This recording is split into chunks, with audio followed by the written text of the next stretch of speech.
পীরজাদা আব্বাস সিদ্দিকী ভাইজানের 1 থেকে 1.5 বছর আগের একটা ভিডিও দেখো।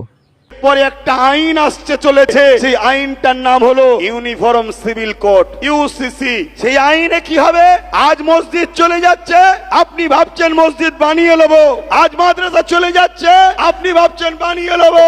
আজ কবরস্থান চলে যাচ্ছে, আপনি ভাবছেন আমার ঘরে কবর দেবো।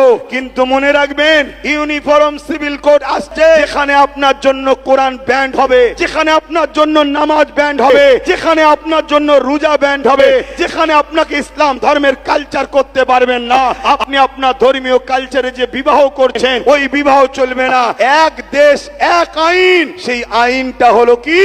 আমার দেশের রাজা হবে, রাজা যা করবে তাই হবে। আমার কথা শুনছেন আপনারা? বিগত দিন যা বলেছিলাম আজ ঘটছে, আজ যা বলছি আগামী দিন ঘটবে।